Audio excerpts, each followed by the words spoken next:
Okay, who did you send the question to? To you and Ola. Check your back channel, you see. Okay, I saw a question about the meaning of Ishakiri. Yes. So you cited an historian there, so I'm going to trust that because this must have been what he collected on ground. But then we don't know exactly who he collected this from because this is an Ijaw word, and it doesn't sound in any way like a Yoruba word or a Shekiri word. So Ishe and Kiri, evil land or something. So maybe it has some truth to it, maybe not. But usually, most of these words, when we're trying to trace the etymology of very, very, very ancient word, what historians have commented is that most of what people have come up with are guesses because these words are very ancient and we may not know exactly what they mean. So having said that, I have heard from Mr.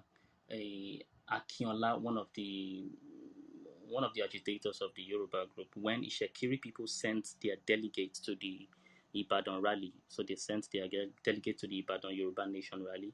And right when he was introducing those Ishekiri delegates, he said words to the effect along the lines of the following words. Like, oh, these are our delegates from Ishekiri. They are also part of the Yoruba Nation.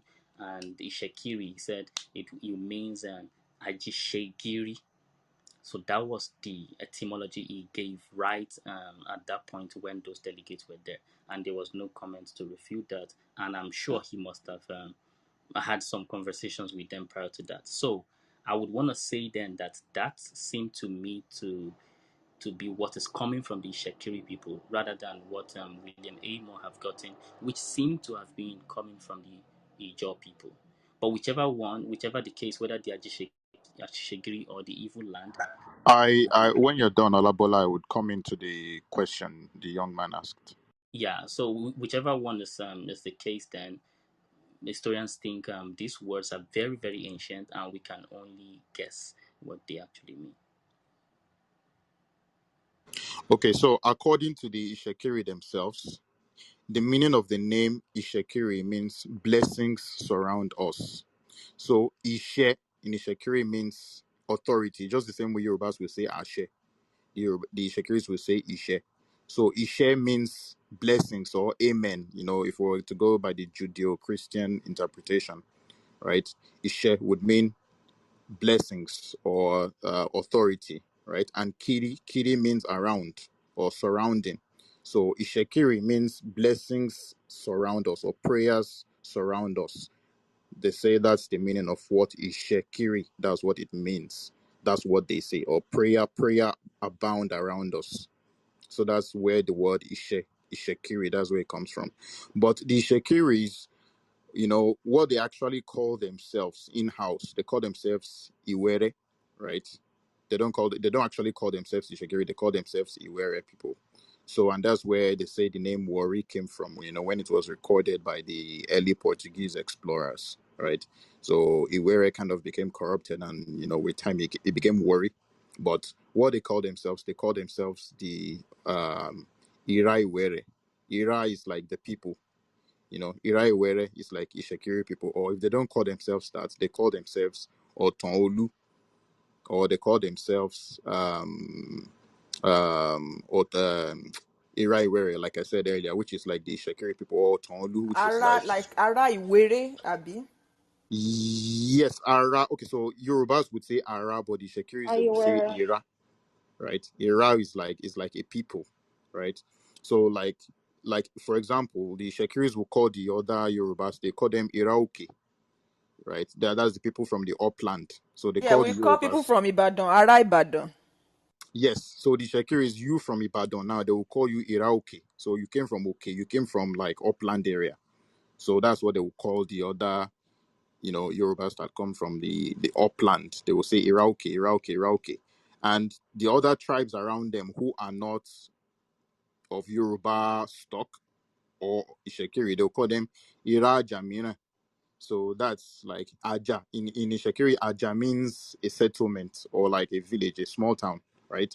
So when they say Ira Jamina, it means like Ira Jamina, that's like people who come from like other settlements that are not Ishekiri. So that's what they call them. So basically, they call themselves Iwere people or Ira Iwere Or if they don't use that, they say Oton Olu, which is like, descendants of the Olu. So that's what they call themselves. But Ishekiri Lovett basically wants. means Oh, sorry.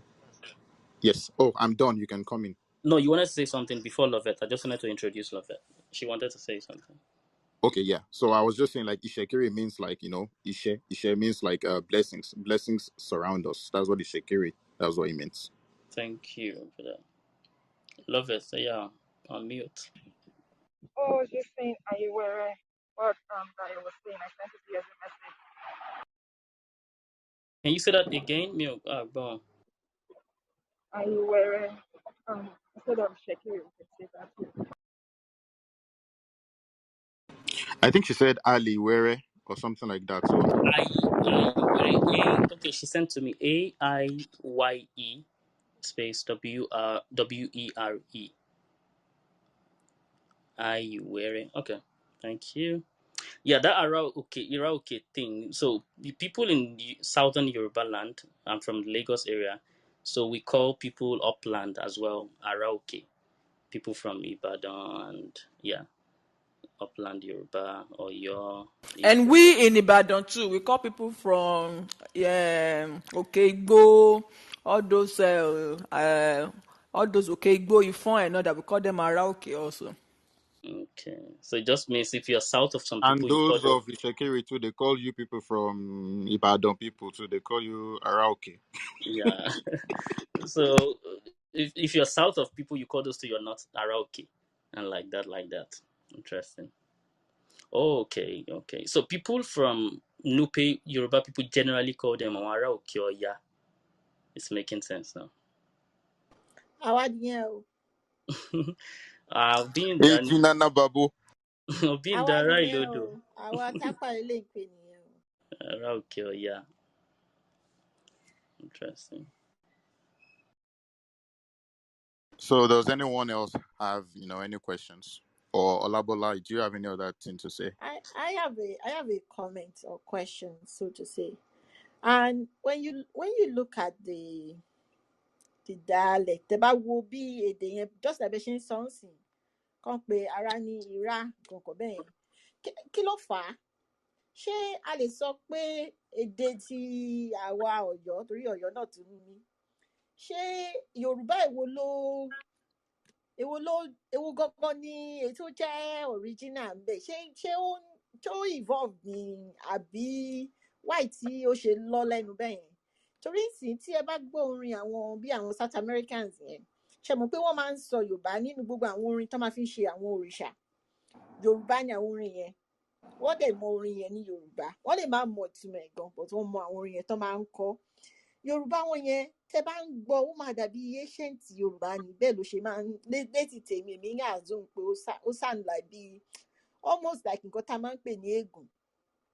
So kí ló fà á kí ni díẹ̀ tí ó fi rí bẹ́ẹ̀ yẹn tó ṣe pé kò jọra wọn, tó yẹ pé ó lọ bẹ́ẹ̀ yẹn, kí ló dé tó rí bẹ́ẹ̀?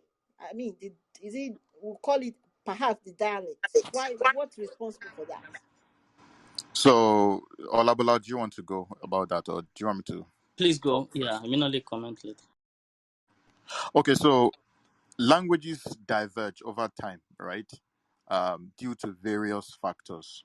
It could be due to cross-cultural influences or, borrowings. And let's say, for example, now, um, myself and my kids of maybe I have 10 children, and I sent them off to various parts to resettle and populate various areas. You would discover that maybe, say, after 100 years, when you bring all the let's assume that they all continued speaking that language, and you brought back all the descendants of all these people. um um they would all be speaking that language, but now you would observe that there would be minor differences between the way they render certain things. you know um let's say, for example, the era we just used as an example now, which some people would say, some would say ara, some would say era, or things like that. So these are all due to, like you said, the or the way you put it. So, like, these are just natural driftings that tend to happen, when people separate and go their different ways. So dialectal differences would emerge, after a given number of time. And that was, which actually brings me back to what I talked about earlier, the Swedish word list, that there are some words that, terms of endearment that do not really change a lot, even after so many years of being apart. Things, things such as words we use in counting. So let's say, for example, 1 to 10 in Yoruba, and when you compare that to 1 to 10 in Ishekiri or 1 to 10 in Igala, you would actually discover that it has more or less remained the same despite all the years of separation.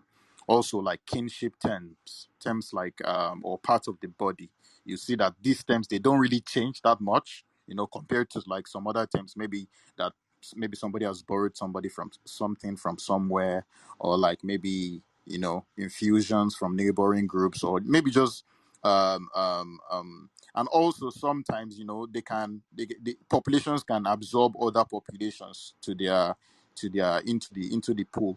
And when that happens, the new population that was introduced into the previous population may tend to pronounce some original words, in that language in a different way, based on what their base language was, right? So you would find like maybe these people have absorbed some other people into their midst, and now those people are calling certain words in certain ways based on the language they spoke previously, and now it's beginning to affect the way everybody calls those words.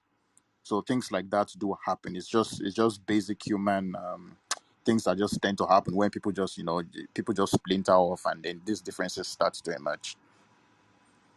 It's also, it can even be due to founders effect, right? Let's say, for example, now 10 families left Ife, right? So the founding effect would dictate that the particular segment that broke off to found a particular settlement in another area, the way those people would speak their own version of Yoruba language would be based on the family they left off from, like the way they spoke theirs originally. So we can all come from the same place originally, but the part that formed my own subgroup may be different from the part that formed your own subgroup, and originally that may be the way we've been calling ours in our family. So that's what the founders effect would actually amount to at the end of the day. I hope I was able to at least shed some light on that. And Ola, if you want to pick it Yeah, up. amazing. You said it beautifully. So I'll be reiterating the same thing, maybe with some emphasis, yeah. But he has said it. So the reason why this language is in one language. So first of all, we have the Yoruba, which is the language. Okay, maybe the wording, the name of that language was not Yoruba originally, but we have that language that we speak, that we call Yoruba today. Now, inside that language, you have different dialects of Yoruba. So Ijebu is a dialect of Yoruba, Egba is a dialect of Yoruba, and so on and so forth. So we have all these dialects. So what linguists believe is that all these dialects of Yoruba language, if we are able to go back in time, say some 100 years, or 200 years, 300 years, we would notice something. We would notice that the differences we notice today between this dialect would be reduced, it gets reduced gradually as the farther you go back in time. So if you go back 500 years, you would notice that the Egba language is not so different from the Ijebu language, if there was any Egba dialect at the time. Dialect, rather, I shouldn't say language. The Egba dialect is not so different from the Ijebu, and so on for all the other dialects. If you go back farther enough in time, you would be seeing that these dialects comes to converge to the same language that is not even different. So what this means is that originally, when the Yoruba ethno-linguistic group was first formed around the Niger-Benue Conference, they all spoke the same language. These people that later came to be Egba subgroup, Ijebu subgroup, or your subgroup, Ife subgroup, all these groups, originally they were not different subgroups. There was just only one group that identified themselves to have some commonalities in terms of ethnicity and language. Same language, everything identical. So over time, they left that original center near the Niger-Benue Conference, and they spread to different parts of this, what we call Southwest Nigeria today. They spread there. So what would happen is that because these same people, they are the same people originally, but now they've occupied different parts of a large expanse of land, and they have settled away from each other for long enough, thousands of years. What would happen is that the language they originally spoke, they would now have some unique differentiations. It happens with time. So it's a factor. The key factor here is the distance of place and time. So, like Dio said, if you have a family that speaks the same language, the same kind of Yoruba today, and they were supposed to live in different parts of the world, speaking the same language, no influence from anyone. Let's control for that factor. No influences. They're speaking the same language in different parts of the world. What you would notice in 200, 300, 500 years' time is that if you bring them back together, they would speak the same language, yes, but there would be some differentiation. So each person would have some differentiations would have naturally happened over time because of the distance they've spent from each other. There is no one controlling what the other person says, no learning from each other again, and all that. So there's that differentiation. So it's exactly the same thing that has happened in the case of the language of the Yoruba people. They live with each other separately for thousands of years, and then this internal differentiation begin to prop up from place to place. So it's not like one is speaking a better Yoruba than the other. There is no one better than the other in terms of the language. All of them are original, but they have just come up with these internal differentiations over time. So that is one factor: distance of place and time. And by time, I mean a long time. They've They've lived evolved. they live separately from each other for a long time. But if you extrapolate back in time to the original, they spoke exactly the same thing. But the differentiations are not so much to throw one out of that ethnicity to say it's a different language. No, it's just a dialect of that language, and it's just a subgroup of that ethnic group. Another factor is that if they live close to another ethnic group entirely, there may be some fusion back and forth from that ethnic group, and those words, those cultures would flow into their own, and that's another way of evolving a new language different from their people whom they are in the same ethnic group with. And the founding factor and the founding father factor that Dio touched on as well. Can I? And just to add a little bit, based on Lola's question, I think even Lola, previously you mentioned yourself, you gave the Spanish example, right? Um, I think you cited the Spanish in mainland Spain and the Mexicans, right? So now, what linguists are beginning to observe is that even the Spanish spoken in South America, right, and the Caribbean and Central America is beginning to divert, even with all the news media outlets. And there is actually even still a flow, right, of lexicon, because now the world is a global village and all that. But despite that, the Spanish spoken in the New World and the Spanish in Europe is actually beginning to diverge a little bit. Now we have in South American Spanish, for example, you would have terms that developed independently from the time the Spanish colonizers came to that area. So now they have like new words, within that they use within themselves that does not even exist in Spain. So let's say you come from Peru, for example, now you go to Madrid and you're speaking your Spanish there. They would understand you quite all right, but there would be some terms that you would be using as a Peruvian, which they don't have, right? Because you developed those terms independently. The Spanish that the Spanish colonizers brought to your country, right, was kind of like a base language which you are now developing on your own, right? You're adding new things, removing some things, and then do not forget that even the Spanish colonizers, when they came to South America, the Native Americans who were there, some of their lexicons and some of the words they use would have also been infused into the Spanish they speak, right? So words such as I think even some of the new world plants and animals, right? For example, that did not have Spanish names, right? So they would say, "Oh, okay, we don't have this thing in Europe. What do you guys call it?" For example, "Oh, you call it this. Okay, fine. That's the name in our Spanish now." right? And maybe the Spanish people from Spain would actually take that thing back to their own country and maybe just come up with a name for it. Now you see little differences are beginning to occur based on, the geographic realities of the two different Spanish speakers on opposite side of the globe, right? So another example would be the Romance languages, for example, right? So all these languages, French, Italian, Portuguese, Catalan, Spanish, and Romanian, right? They all developed out of Vulgar Latin, right? So Vulgar Latin is like it's kind of like this Latin of the script of the streets.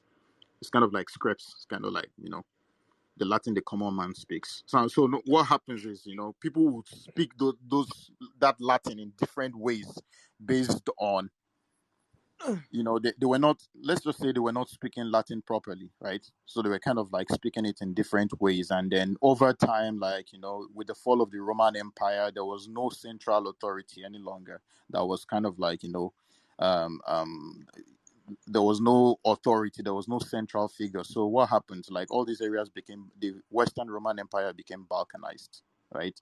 So everybody just kind of went into their different directions, and Europe got plunged into the Dark Ages. And what happened? Like all these people speaking, various forms of vulgar Latin, just kind of started like, doing their own thing, and then, dialects began to emerge. So now you would have the Venetians would speak their own way, the Sicilians would speak their own way, the Catalans would speak their own way, same thing. The Asturians, they would say their own. The French people, they became mixed with the Franks, who were like a Germanic people. They started speaking their own vulgar Latin differently. So like all these dialects now began emerging, and then with nation building and nationalism, they all standardized various forms of these dialects to become like central languages. And so that's why if you hear maybe someone speaking Italian and maybe someone speaking Spanish, there's kind of like an inkling. You feel like, oh, are these languages the same thing, or what's going on here? But it's only because they all descended from the same language initially. So that's just what happens when human beings drift apart, like various tongues develop. I hope I was able to help. Yeah, Can, that was really good. can I One ask a question. question? Sorry. Hey Joe, mo fẹ́ béèrè question kan fún Mr. Bami. Mr. Bami ló ní question. He wants to know pé why tí àwọn Yorùbá wà tí wọ́n develop níbi Niger Benue conference ni. Pé ṣé a mọ ìdí tí wọ́n fi move wá sísàlẹ̀? Then after that, Mr. Holly, please. I'm not sure why, but my check in I have a material that could talk on that. My check in and I'll get back to Bawambe.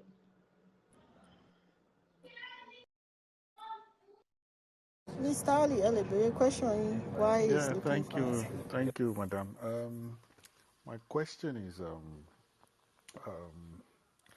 it boils down to the same thing you've just asked in regards to the migration from Niger, Benue confluence downwards. Yeah. So, and you talked about that there was a original Yoruba language. Yeah. That now, and when all these groups spread throughout Yoruba land, each one of them now started speaking their own language. So my question is, which one is original? Which one of this language, of these dialects, is similar to what we know today? Which one is the closest? Yeah, because I give you an example. Yeah, you see, in England, the they all speak English, even you know in most part of United Kingdom speaks English. So if you look at London, London is at the south, it's at the bottom of their map. Yeah. So the the more you travel up north, when you're traveling, the as you are traveling up north, then the accents keep changing. That is why you have the the Londoners. They speaks, they call their accent Cockney. Yeah. So a typical Cockney, an example of Cockney is someone like David Beckham is a Cockney. Then you have what's this name of this singer? So that's just one. Then you move to Midlands, which is like places like Birmingham, Coventry, Nottingham. There they speak what they call themselves Brummy. So then you notice that the accent has changed, and it's getting more difficult to understand. The further you travel up north, the more difficult the accents. Then you go to Manchester, they call them Macunians. Then it's more difficult than the people in Bromley, in Birmingham. Then you travel up to somewhere like Liverpool. They call them Scouser, and that's even more difficult than the people in Manchester. Then Newcastle, that is why. Then even Scotland, that is why it's difficult for you. That's not even the English. They will struggle to understand the Scottish man. So I think that I can relate that to what you've just explained. But going back to my question is, which one is the closest dialect to what was spoken in what's it called? Niger Benue confluence or whatever it's called. That's my question. Thank you very much.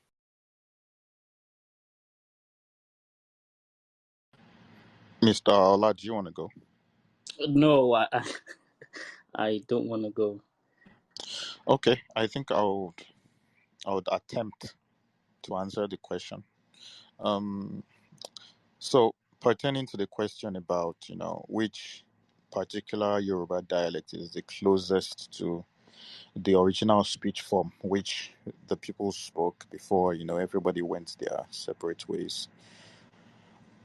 I would say, linguistically speaking, the Eastern Yoruba dialects are older than the Western Yoruba dialects, right?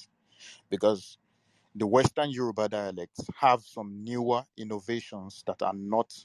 So there's been some, when you study, like, now we have like a central Yoruba alphabet, which we all use as, I don't even remember how many characters are actually there. But now there's a central alphabet that we all use, right? But some Yoruba dialects have more than the number of alphabet characters that are in the standard Yoruba, which is based on the Western dialect. So the standard Yoruba that we're all speaking now is actually based on Oyo and Egba, right? Oyo because Ajayi Crowther was an Oyo man, and Egba because of the work of the early Christian missionaries who were based in Abeokuta. So these were the two dialects that fused together to give us what we now speak as modern standard Yoruba language, right? So modern standard Yoruba Tajonso, like we're all speaking now, is based on the Western dialect. So it completely excludes the Central and the Eastern Yoruba dialects.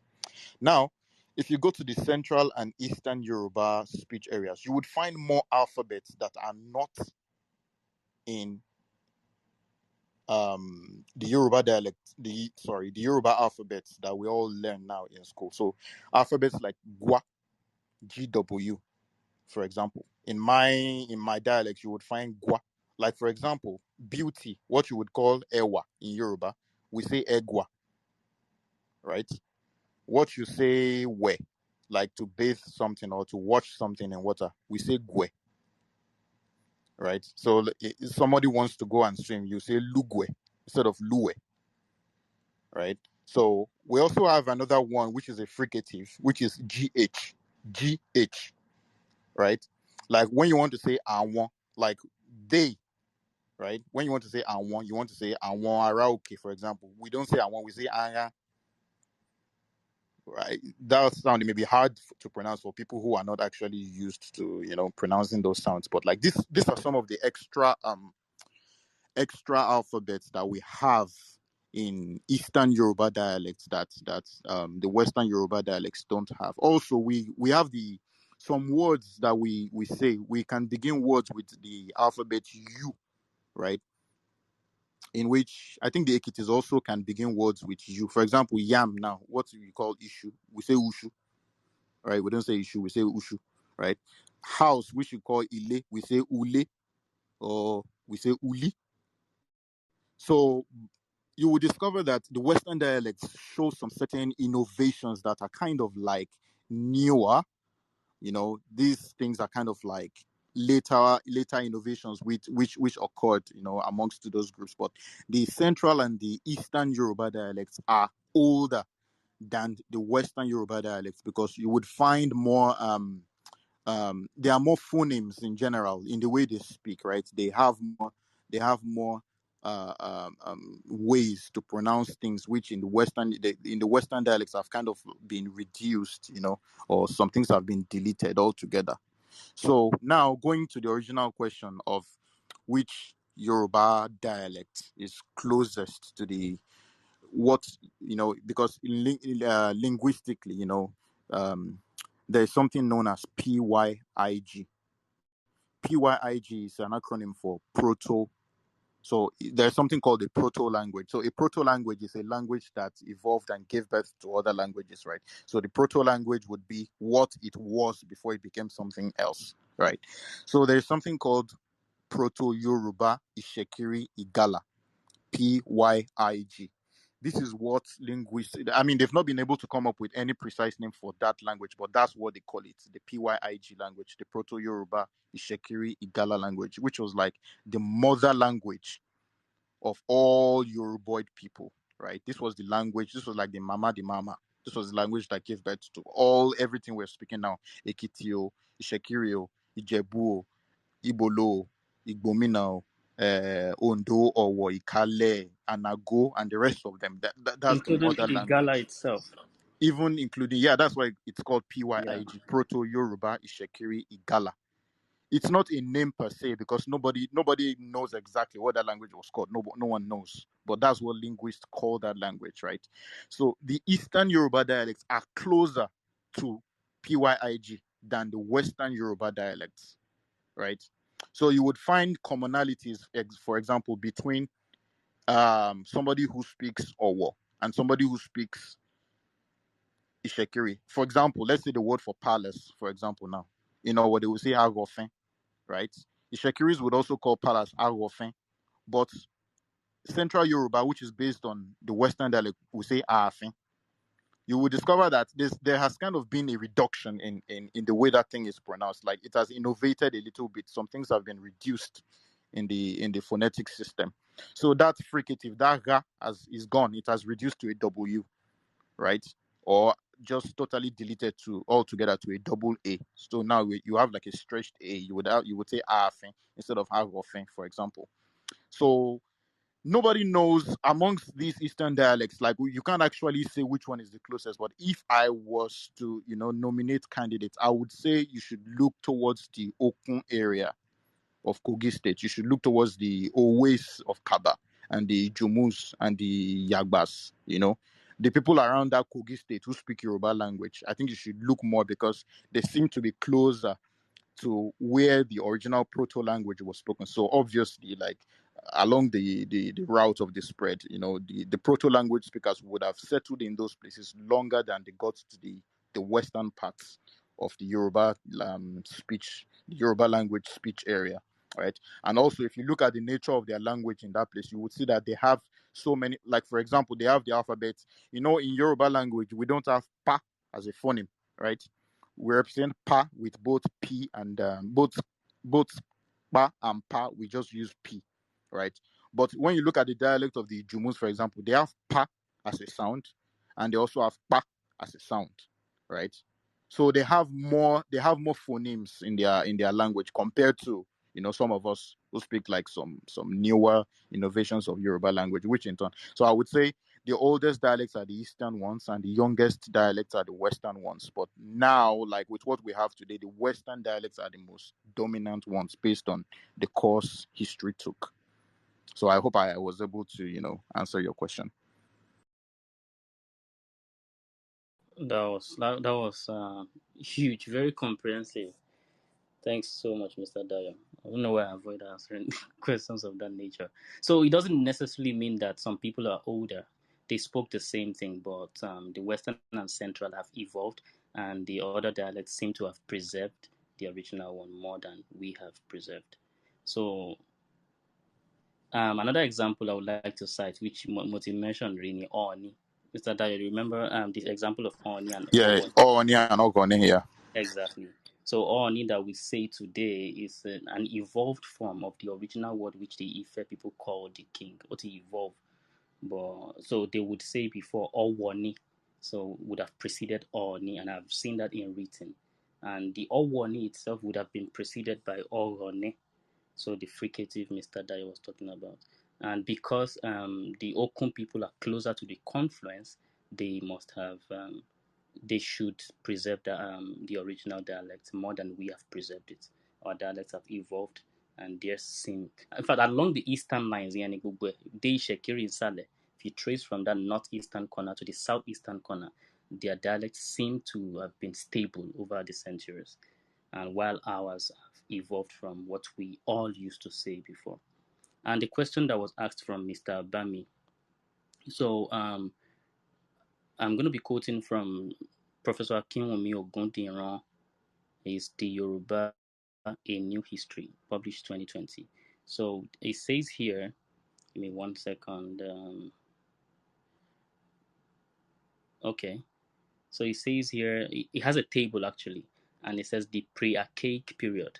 So for this pre-archaic period, it said the Proto-Yoruboid people evolved as a territorial language and cultural group around the Niger-Benue confluence. So that was where they first evolved. That was where they first emerged some thousands of years ago. And then the Archaic era was the era of intense drought. So it was the drought that caused southward migration from the ancestral Yoruboid homeland and the splitting of Proto-Yoruboid into three daughter language groups, namely the Proto-Igala, the Proto-Ishekiri, and the Proto-Yoruba. So it was from the Proto-Yoruboid that these three ancestral languages splitted. And why they've moved southwards, according to this professor, is the era of intense droughts. So people were just surviving and they left that original center. Thank you. Another example of the innovations that developed in the Western Yoruba dialect would be the word olukumi, for example, right? I'm not sure if we've talked about this topic before. Like the word for like someone who is like your close buddy. Like for example, if you come to my town, right, you will say olukumi. When you say olukumi, it means like my orekurikoso. Like if I don't see this guy, man, I won't be normal. That kind of thing, right? But like you would see, like in the Western Yoruba dialects, like the word is not really some some people still use it, like people in the Ogboni and the Ifa circles and such, but it's not in general parlance. Like it's not something people say like olukumi morila non kankan. People don't really say that any longer. But if you go to like the eastern parts, right? If you go to Okun, they still say olukumi. It's just like normal. It's not like you're speaking any. It's just the normal way of just saying like, you know, on my side too, we say olukumi for my friend. And if you go to like Igala, they say olukumi to me and my friend. You know, the Shakiris too, they say olukumi to me and my friend. So ore is kind of like a newer. When you say oremi, it's kind of like something new. Like ore just means in your tejore. So now he's my friend. So it's kind of like something that just came up along the way. It's not like the original word to mean like someone who's like my close friend, which would actually be Olukomi, which has been preserved on the eastern flanks, but like on the western flanks, it has been largely lost. So that's just an example again of how innovations have occurred, and how an even older question in the line of our discourse, which was asking how dialects, emerge over time. Yeah. I want to also add that the Ijebu dialect has also preserved that particular word, Olukumi, and Yeah. it's used in everyday usage. Like the meaning is still preserved, the Now, everyday Yeah. usage now, is still preserved. yeah. Yes. So I Olukumi, speak I some think Ijebu. Ijebu Yeah. also falls within the southeastern Yeah, Yoruba, that eastern like line, gbogbo wọn fẹ́ yes. preserve ẹ̀, gbogbo wọn ní eastern line yẹn preserve ẹ̀, Ṣẹ̀kírì, Ìjẹ̀bú, Yeah, the yeah. And Well, Ọ̀wọ̀. we use Ule. Ule also. Exactly. Ijebu use Remo, yeah, for their Ijebu, words. use Ule. Yeah. Yeah, true.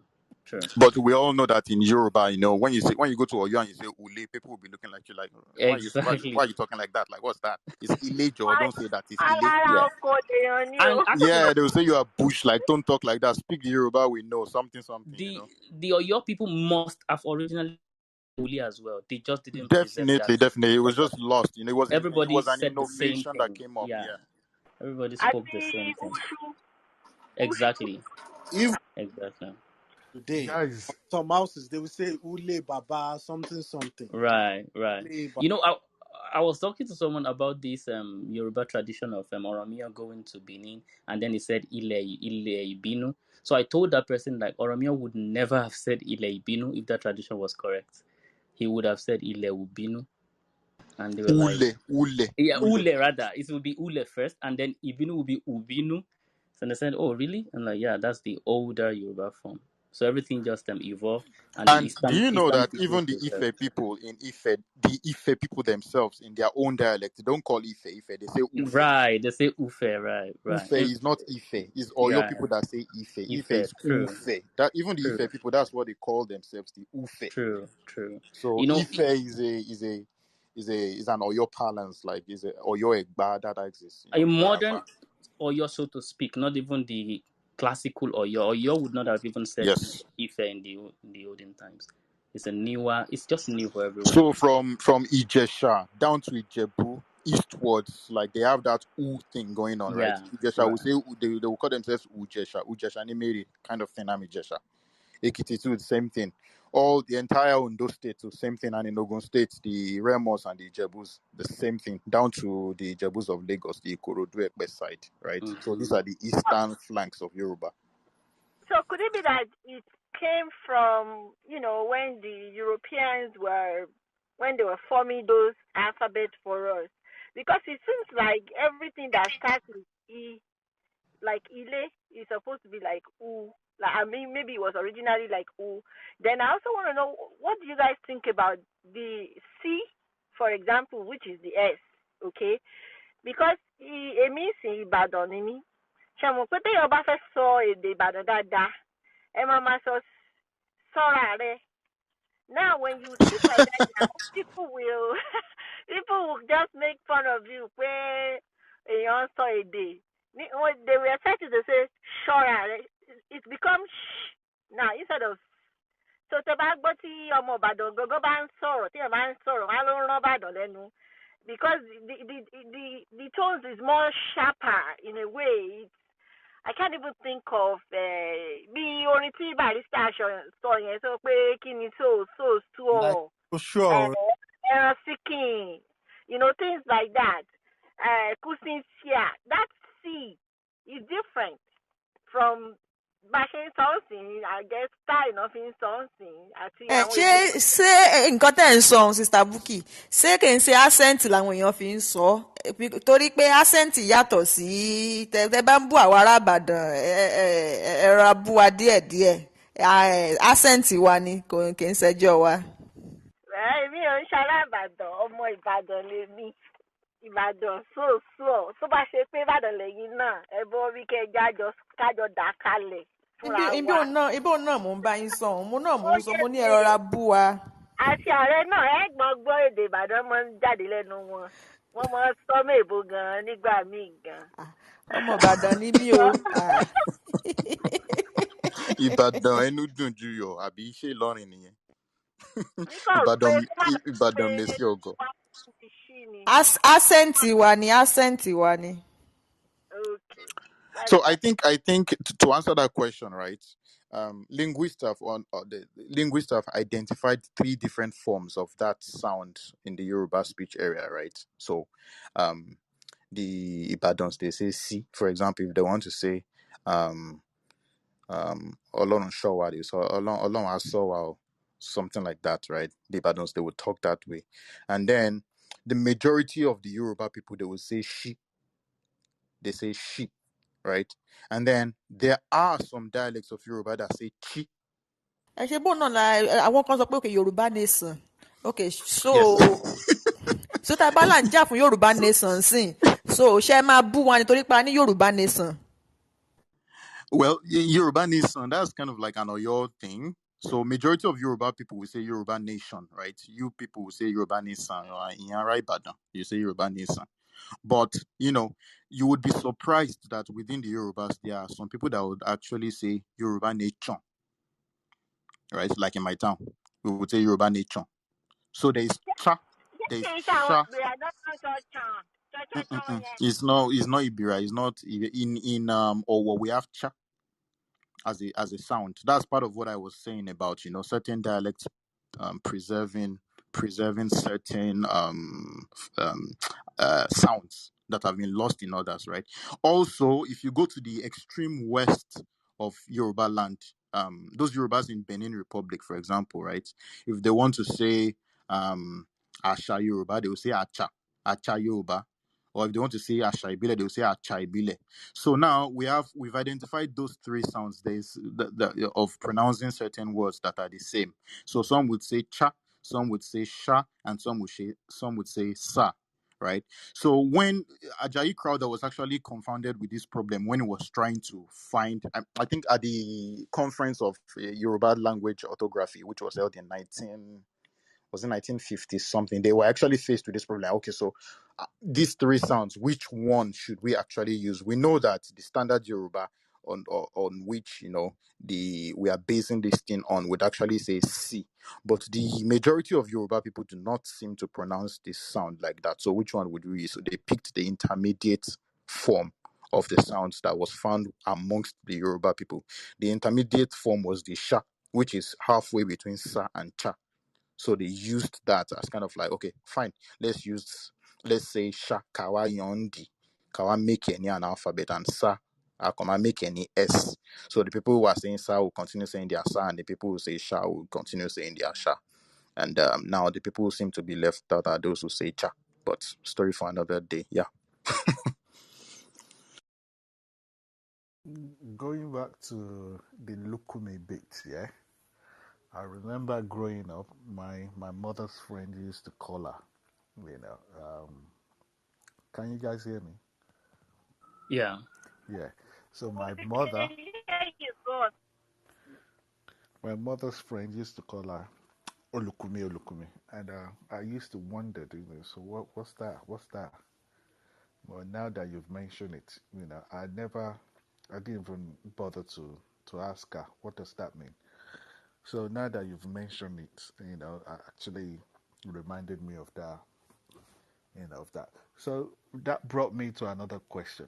Is there any relation between Olukumi that we're talking about and there's Lukumi in, is it Orisha or Ifa something? I don't know. I know I've come across some of something like that in the past. Thank you. Olabola, take us. No, go. So Lukumi is kind of Why like is the Olabola is always avoiding my questions now? Okay, let me take it there. okay, Olabola. So when you say Olukumi, so that's the older Yoruba form, which all Yorubas must have called my friend, not only the Ijebus. So the Ijebus only, and the everyone along that eastern line only seem to have preserved it more than the others. Others have let it flow and evolve to something else. So this word Olukumi is the exact same word that you find in Lukumi and in fact Likomin, and you find different various rendition, European rendition of the same word. In fact, Deepa went as far as rendering it as alchemiges, so and different rendition. So what is this word Olukumi, my friend? And it's a word that Yoruba people have used to describe themselves even before we use the word Yoruba, or at least at the same time when we use the word Yoruba, we have used Lukumi to describe all of us that we share the same cultural heritage together. So rather than I'll call you a Yoruba man, some Europeans, for example, know you as Likomi man or Lukumi man because that's a group name for all of us. So this name survived the Atlantic slave trade into the New World because many Yoruba peoples were captured. So then the popular name then is Lukumi, not Yoruba. So this name survived there, perhaps alongside Yoruba, and then it flowed into the Yoruba religion, which they formed, Lukumi religion. So that's how you found it there. But the bottom line is that, yes, the word Olukumi means my friend, my ally, my paddy. That's what it means for all Yoruba people. But not just that, it is a common word, a generic word that almost describes all of us in that subgroup called Yoruba. And it's either predates or at the same time with Yoruba, we're using it. It seemed to be more popular for us than the word Yoruba. So we're using it. And some of the Yoruba people that were taken, meaning some of the Lukumi people that were taken to the New World, the name survived with them and it flowed into their religion. Then you will see the Lukumi religion in the New World, but it's the same word. Thank In you. fact, Wow. Also, when Father Colombin of Nantes was writing in the 1600s saying, "Oh, these people of Benin, let's establish our church here because they have a good climate, because they can be persuaded easily, and because their language is easy." Their language is called Likomi language. So that was the Yoruba language. So it's the same word, Olukumi, Lukumi, Likomin, Alkomijis, and different variations like that. It only survived in the New World to have flowed into their religion. Yeah, Dayo is going to add to that. yeah, I think the early European, navigators and explorers who came to this side of the world even recorded at that time too that I think they said the court language in the palace of the Oba is the Lukumin language. That was what Yeah, they spoke, right? They didn't say they were speaking Sandoval. Yoruba. Yes, Yeah, they Sandoval said was the person. yeah, they said in the Benin court they were speaking Lukumin. That was what they were speaking. But anyways, yeah, even today, like like in Delta states now, not even talking about the Shekiri, there is one in the Igbo speaking part of Delta state, right, in Delta North and Nyoma area. There are like a cluster of like more than 7 towns there that call themselves Olukumi, right? And they trace their origin. They say they came from Yoruba land. They say they would cite places like Owo, Akoko, Ijesha, and some other places that they said their ancestors came from to settle that area. So they call themselves, they don't call those people, they don't call themselves Yoruba, although they are Yoruba descended. They say they are Olukumi people. That's what they call themselves as a people. They recognize the kingship ties to Yoruba, but if you call them Yoruba, they might say, no, we are not Yoruba. Okay, so what are you? We are all Lukumi people. That's what we call ourselves. So those people, they are there. So Thank you. Olukumi seem to be like a very, very old name, which the Yorubas have always not known themselves by. So Olukumi means like my confidant, like my close ally, like my friend, so which actually Yeah, makes yeah. sense to call your kinsman. I'll start using it now. Thank you very much. Another Yeah, it's a question, please. welcome development if you call yourself Olukumi because it actually means it's a good thing, right? If I call Yeah, you Olukumi, it means like but you're someone I can instead trust. instead of saying Padimi, I'll start using it now. So Yeah, another so question. Yeah, thank you guys. Another question is, there was a time this guy, what's his name, was writing something on the internet online, Fani Kayode, talking about he's not, how he's not a Yoruba man, that he's Aku, yeah, and he kept saying it, using some historical, well, I don't know, I'm not gonna call it facts. He said we are Aku people, we are not Yoruba. Yoruba was a name given to people of the southwest by the Fulani or something like that. I was reading it then. So, any significance or Olabola historical would facts?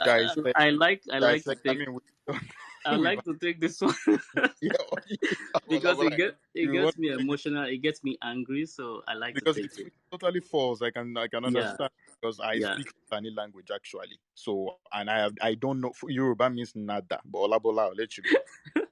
So I may get a little bit emotional, but yeah, I'll control myself. So first of all, um, Yoruba, that Nago that Fanny Kayode was saying, Aku rather. So Anago. some of the words we use to describe ourselves as Yoruba people are as follows. We have used Aku, we have used Nago or Anago, we have used Olukumi, we have used Yoruba around the same time. However, what we tend to see today is people telling us, oh, Yoruba is the most recent of all these words. In fact, it was used only some 200 years ago. That's false. Yoruba is at least some 500 years old. And why do I think that? Because we have writings. In fact, historians cite this again and again. I don't know why people don't know this. Historians cite the writing of Ahmed Baba, is a Mali person, a Songhai from Mali, who was writing at least in the year 1615, the year 1615, he was writing in response to a questioner from Morocco about enslaving black people. And then he was talking about different groups of people, and he said the Bobo people, the Guruma people, those who are called Bobo, Guruma, Yoruba, blah blah blah, and so on. He listed about 10 or 11 or 12 people. So in this document, we find the name Yoruba. When did he write this document? In that same manuscript, he penned down the year which he wrote this. The year came to the year 1615. So if someone says in 1615, those who are called Yoruba in 1615, that tells you that the name Yoruba is at least present in 1615, but obviously predates 1615. So this is a name coming from at least the 1500s. So Yoruba is not just in the 1800s. It comes from at least 1500s or earlier than that. But then we have other names that we also use. Those are the Aku and Olukumi. So why Fanikayode will say something like, oh, I don't want to use Yoruba because he has been lied to, and the lie was successful. Someone lied to a lot of people, and they publicize this on the internet so that anywhere you go online, you open Google, Wikipedia, that's what you see. And when people say I'm doing research, what they mean by research is they Google and they go to Wikipedia or some website. Whatever they see is research. So Yoruba is not just 200 years old. It's like old, much more older than that. It comes from at least the 1500s, Okere Junior. But then, yes, Aku is one of the names, Anago is one of the names, Oyoruba is one of the names, Olukumi is one of the names that we've used to describe ourselves. So that debunks the idea of, it's 200 years old. Now, the second falsehood is the falsehood of, it's Fulani people that named you people Yoruba. No, that's another falsehood. Fulani people or Hausa people did not name us Yoruba. The word Yoruba does not have any meaning in Fulani or Hausa language. Again, the word Yoruba or any of its variants, regardless of how it is being pronounced by foreign people, if you call it Yoruba or Yoruba or Yoruba it has no meaning whatsoever in Hausa language or Fulfulde. People have confirmed that here. So that's another falsehood. So what then does this mean? So this is a question that has been answered by Yoruba people. Yoruba people knew what this word meant from beginning. I cited sometimes last week a European that visited the Yoruba land, and then he was going around and trying to collect information from Yoruba people. And when it comes to the name Yoruba, he in his book wrote that yes, many Europeans have postulated and have guessed different meaning for this word Yoruba. But what he collected from the people themselves says that this name Yoruba, what is popular among the Yoruba people in 1863 is that it comes from the word head king or Rioba. So you can find this in Abeokuta and the Cameroons Mountains. That's the name of the book that was published in the year 1863. I always forget the name of the author, but I'm going to find it now. So it was published in 1853. So the first point I want to make is Aku, Anago, Olukumi, and Yoruba are all our names. Are these names given to us by other people? No. Aku comes from the way we greet ourselves. And Anago must have originated from the Western Yoruba, the far Western Yoruba people. I'm not sure what it means. Olukumi, we know what it means. It's my paddy, my ally, my confidant. And Yoruba, the Yoruba people said this means Orioba. It has no meaning whatsoever in Hausa or Fulani languages. So I feel that answers the question. Mr. Daya, you may want to add to that. Bravo. I mean, you've done a wonderful job already. I don't even know what to add. You already you already said all the points I would have liked to mention. But I just wanted to say, like, it would make sense why Fani Kayode would say he's an Akuman and not a Yoruba man, because like Olabola said, he also, I mean, he has also swallowed the lies and the propaganda hook, line and sinker. But Fani Kayode's family can actually be traced to the Saros of Sierra Leone. He also has that Saro thing, right? So his great paternal line, part of the return is from Sierra Leone that settled in the Fani Kayode family. They have the Saro connection. So, and we all know that the Saros came from Freetown, and in Sierra Leone, the Saros used to be called Aku. The Yorubas, they used to be called Aku people. So now, even if you go to Sierra Leone and you go to Gambia, sorry, the Gambia, there is a group of people called the Aku people. They call one the Aku people. They call some other ones the Oku people. So these two people are of Yoruba descent, but the Akus, they just call them Creoles, because, in Sierra Leone, you know how the Creoles are. They've kind of like imbibed Western culture, like they don't practice Africanisms anymore. So they see themselves as this, like, oh, we are Creoles, we're not natives, blah blah blah blah. But yeah, the Yoruba component of that Creole population is called Aku. And like Olabola said, Aku is derived, both Aku and Oku is derived from the way we greet ourselves, like, oh, uh, Aku ayeye o, Aku ọjọ́ ìbí o, Aku òtútù o, Aku this. Yorubas, the way we greet. We can greet people to stupor, and we greet a lot, right? And it's always Aku this, Aku that, Aku this. Even if someone is passing by, you can even say Aku yene. If you see somebody sleeping, you say, I'm Aku ono you. So that Aku thing, is derived from the way we Yorubas commonly, the way we greet ourselves and the way we interact, and they just felt like, okay, Aku people, based on the way we greet. Oku too, same thing. It's just that Oku first person, Aku plural, referring to all of us. So those are where those names come from, and it would make sense why Fanikaude would refer to himself as that, because like he already has that Aku exposure beforehand. He could have as well said Nago if he came from Brazil, or he could have said Lukumi if he came from Cuba. So, but due to his family's connection to the Saros of Sierra Leone, it would make sense why I would say it would use, of all the terms that the Yorubas have known themselves by, why it would be that Aku one that he would choose in particular to know him, to call himself by. Yeah. Add I should go something. I forgot. I you. wanted to add something. So the people talk about the Hausa people, how they pronounce us as Yariba, and that means something. So first of all, it doesn't mean anything like I've said.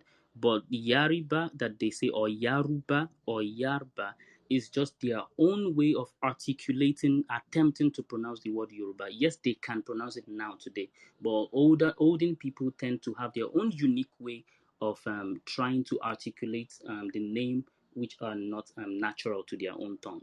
So they just like to make it convenient to them for themselves, they just say it that way.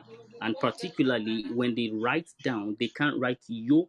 So the Ajami and the Arabic letters they have does not allow them to write yo. So they would rather write ya, or if they want to attempt, they would write yao. That's the most they can do, ya or yao. So they prefer the ya because yo cannot be transcribed. And this is not just your Hausa people from Hausa land. In fact, Bishop Ajayi Crowder said this is it Bishop Ajayi Crowder or Richard Landa himself said that this is Arabs and Hausa people. They attempt to pronounce these people's name by calling it Iya. So that's the most they can do. I grew up around people who would pronounce the word Igbo for Igbo. Igbo people don't say Igbo actually, it is Igbo. So I know people who would say Yibo, Yoruba people. That's our own way of trying to articulate that name in the way that is most convenient for us. So if we say Yibo, that doesn't mean that we named them, we gave them their name originally. No, this is just us attempting to pronounce their name. So Yaruba, Yaruba, Yaoruba, or anything you want to say is an attempt by foreign people whose language does not allow them to be able to naturally pronounce that word as exactly as we can. And we find this in European books as well. The Europeans want to pronounce local names. Ishakiri, they would say Jakri, they would say Jekri. They have their own way of transcribing it, maybe because they just don't care, but it just tells you that they are not trying to name you, but they are doing their best in quotes, to pronounce or articulate or write down that indigenous word. And the Landa brothers in their book, they wrote on one hand Yaruba, and they said this is how Arabs and Hausa pronounce it. And they themselves, when they were going to write down what the Yoruba people call themselves, they write Yuriba. That's their own European rendition now. So two different foreign people want to pronounce an indigenous name. One said Yarba. In the same book, the author was going to think he's pronouncing the right thing, and he wrote Yuriba. So this is just foreign people attempting to write down. But we have a document from hundreds of years before these people who documented the name Yoruba in the year 1615, and it documented it in a way that says this name have been in existence before this year. And also as regards the book that says the meaning of the word itself. So I remember the name of the author is Richard F. Burton. So you can check Abeokuta and the Cameroons Mountains, an exploration by Richard F. Burton, volume 1, published 1863, page 229 particularly. So you would see it says Orioba, head king. Yeah, and it would also make sense why the Arabic in Ajami would render, because Ajami is not an indigenous script, right? So it has to be adapted to Yeah. write some local things that exist elsewhere, because Ajami is not something that the people who were using it came up with by themselves. And those who know the Arabic alphabet would know that after Nun, Ha, and Wow, the next alphabet is Ya, right? Mm-hmm. There's no Yo. And, we all know that in Arabic, Ya is kind of like the way they would. So something that it sounds like Yoruba, they would say Ya when Yeah. they want to Ya transcribe it in Fatiayan. Ya. Ya Mm-hmm. Fedo, Ya Domoju. Exactly. So Yeah, So yeah, you yeah. can exactly you exactly you can And say government. yo.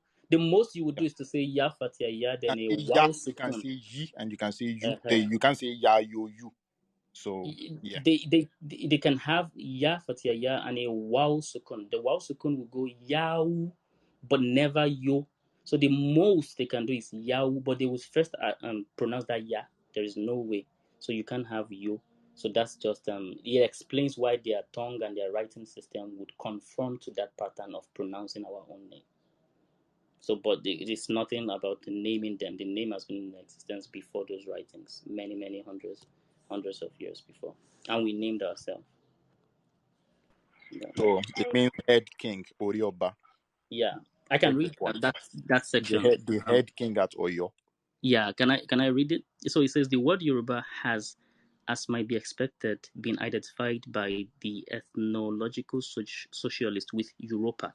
So this is some of the guesses that Europeans have given. Europa is one of the guesses, like maybe it comes from Europa. Sultan Bello Yaruba, he called it Yaruba in his book. Hebrew analyst and enumerated by Muslim genealogists.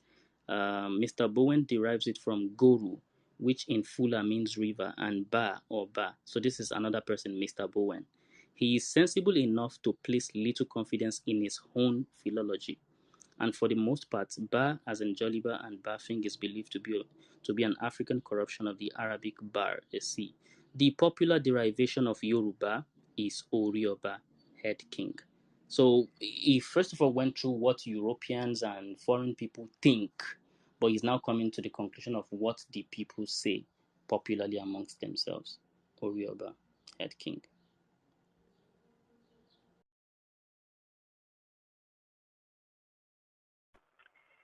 thank you very much. This is such a lovely night, huh? A departure from our typical hot, super hot Yoruba Nation room. Sometimes it's good to have a break. If you're joining us for the first time, kindly follow the room. This is Yoruba Nation Room. The goal of this room is really designed to agitate for Yoruba self-determination. And in the process, we also educate ourselves on what it means to be a Yoruba. And that is part of the reason why we have these lectures tonight. We have been talking about Yoruba history, Yoruba culture, Yoruba tradition, Yoruba language, just for people to know, the things that we have somehow forgetting to bring us back to who we are. And going back to Yoruba Nation, it's not going back to the archaic like some people like to present it. It's really to bring out the genius in us because we know we've got it. We've traveled all around the world as Yoruba people and we have done great things. It's time for us to come back, reclaim our identity, and not be lost in a country that's called Nigeria. Reclaim who we are. If somebody asks you who you are now, they will say you're Nigeria. It has no meaning. And then they ask you again, then you say you're Yoruba. So it's time for us to start being Yoruba first. And we cannot be Yoruba first if we continue to be part of Nigeria. Uh, Requesting for self-determination from Nigeria is not just about economics or the fact that there is a conflict of a lot of things, but it's really a conflict of who we are as a people, our progressive ideas, and the greatness in us. it will come out. And we believe that we'll be able to compete with the world. And I think Nigeria actually will be better when everybody goes their way, because that's how we can be who we are and brings out the best in us. Please follow the room. Click on the greenhouse icon so that you can become a member of this room. Some of the programs we have coming up on Sunday by popular demand, we're going to bring Shore to the hot seat in Yoruba Nation room. It's going to be different. We are going to be comparing Revolution Now versus Yoruba Nation. What is the difference? And people will be able to decide for themselves which one they think is better than the other, and which one they think will be suitable for their future. So I implore you to please follow us so that you can always come here and enjoy the conversation. I don't know if anybody has any additional question. Me personally, I think I can go and take a advanced exam now. The things that I've learned from these guys is so phenomenal. So a lot of the things they've taught us, a lot of false history that they've corrected with proof, with evidence, and it's you can't compare it to anything else. I think I don't know, maybe this is Mr. or Mrs. Lumi. You can go now. Okay, thank you. My question is more ideological than it is historical. So, if you look at the nature of names, even the name Nigeria itself and the name that most of us bear, names are often given by others. There are very few occasions where the person bearing a name is the one who has named themselves.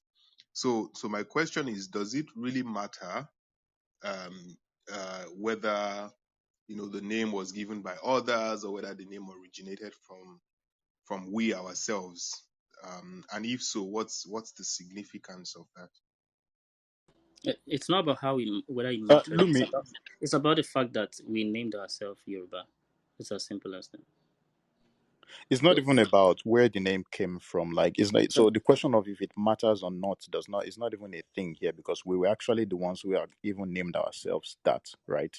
But your first statement regarding that there is actually little evidence to support that most names of the world don't come from the people who call themselves that. Like, I mean, even in Nigeria here, I can't think of how many groups do we know that call themselves something else based on what other people. I mean, the thief people, for example, in Benue State, they were called Munchi by the Hausa people before. They said, no, we are not Munchi people. What we call ourselves are thief, right? And they said, no, even if you go look at colonial literature and everything that's been written about them from time immemorial, from the times the Europeans started writing about the various African ethnic groups, they've always called thief. I mean, they what they call people is based on the people they had the first contact with, regardless of what the people call themselves, right? So they started referring to thief people in colonial literature as munchi, munchi, munchi, munchi, right? Which in Hausa would mean come and eat or let's eat. They said it was based on, a Fulani man who gave a thief man cattle to rear and then he ended up eating it. But yeah, that's just a side story. So, but the thief people said, no, I mean, that's not our name. We are thief people. The Hausa people do not have the right to name us something else. And they've since corrected that, to say they are thief people. So yeah, even if it's a philosophical question, and let's assume for a moment that the Yorubas were not even, yeah, back to your question, it does matter a lot, where the origin of that name comes from, in my opinion. So if you have a name, an endonym, which is a name that originated from within yourselves, that you called it yourself before, as opposed to an exonym, which is what other people call you, I think it would be better to refer to yourselves as your endonym, which is what you've always known yourselves by. Thank you. Okay, Mr. Bambo, you can ask your question. Okay, ma. Good evening, everybody. First of all, I want to say that this is a very nice topic, and I've really learned. Can you hear me, please? Yes, we can hear you. If you can speak a Okay, so little louder, it will be helpful. okay, ma. Yes, ma. So I've really learned a lot from tonight. Though I think I joined late, but I want to ask. I have some friends from Edo State, Edo side. They bear a Yoruba name like Oluwatosin, Adesua, and many more like that. But these guys, they don't understand Yoruba language. They can't speak and they don't even understand. And they are bearing those Yoruba names like Ogidengbe, Oluwatosin, Adesua, Omorigbe, and so many other like that. I don't know. I want to ask, is it different from, or they have another meaning to those names they are bearing, aside the ones, the Yoruba meaning those names have? I don't know whether you get my questions.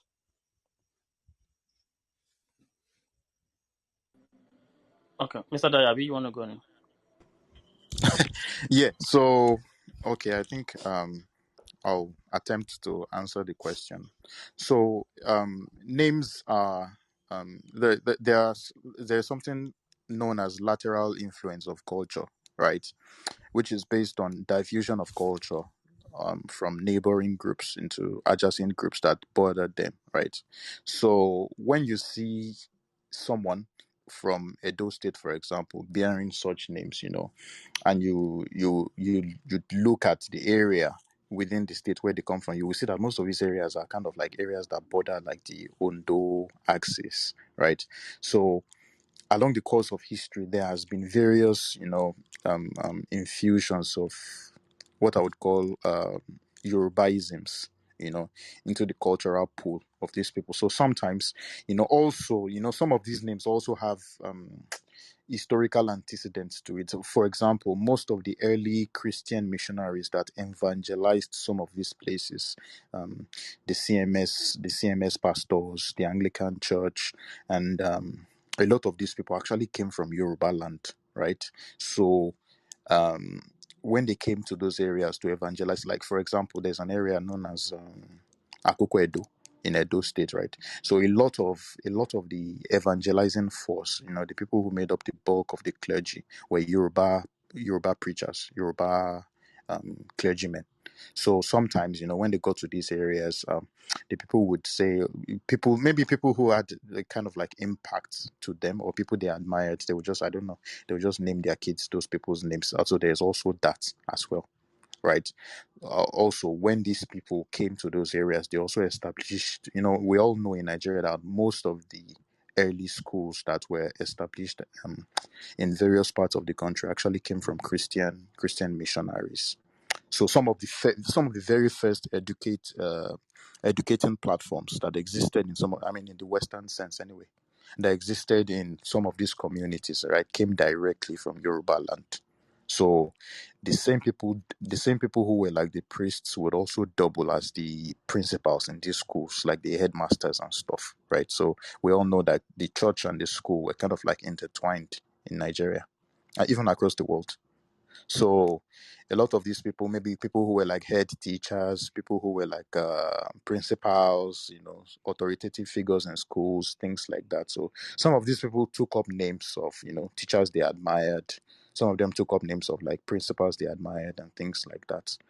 And then also, and like I said, all these things came from various sources, right?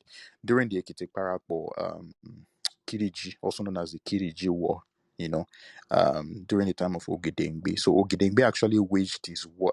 After they freed themselves from the dominion of Ibadan, you know, who actually placed Ajeles there and kind of wanted to be like a domineering force. And then the Ekiti said no, combined forces with the Ijesha and, headed into a revolt. Anyway, so after they got their freedom, Ogidengbe kind of continued as a warlord, fighting up and down the place. He got to Akoko, he got to Owo, and then he and his troops, right?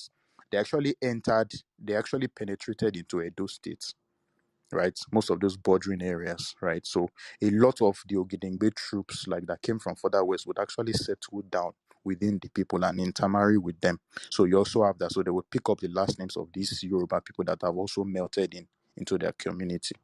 There's also that as well. And then, like I said, going back to the original point, lateral influences, like because most of these places are border areas to the Yoruba land. You have central markets where people would meet. Like Olabola and myself already said, like whenever two groups border each other for like hundreds and thousands of years, definitely there will be cross influences. So some of these things manifest in the form of names, right? So you have, for example, there's a large population. We all know Ondo people are known for cocoa farming. Like, no, give it to them when it comes to farming cocoa. So you would find itinerant Ondo cocoa farmers traveling all over the place to go and farm cocoa on plantations, right? So they will go to Edo State. They would build communities in farms, plant cocoa. Some of them would actually establish there and just kind of like just become communities over there, but were actually founded from cocoa farmers that traveled there to go and live. So some of them would go, they will have their own village. Some of them, they would live on farmsteads. Some of them would actually go into the towns. Some of them would take wives from there and live their entire lives there. So these are some of the various forms that these names took to enter some of these communities. There are many, many, many, many more avenues from which these names penetrated into Edo territory. But yes, I guess that answers some of your questions. If Olabola wants to pick up.